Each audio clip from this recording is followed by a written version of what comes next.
நெஞ்சம் என்னும் கூடு அதில் நெருப்பு வைத்ததாறு,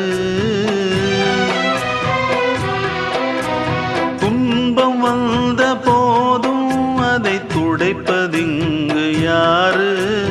கலங்கும் போது சேரு, அது தெளியும் போது நீரு. கடவுள் போட்ட கோடு அதை திருத்த போவதாறு? வெந்த புண்ணும் ஆறிடுமா? வேதனை தான் தீர்ந்திடுமா? விண்ணுக்கும் மண்ணுக்கும் சம்பந்தம் உண்டுன்னு சொன்னது யாரு? அது மன்னவன் பேரு.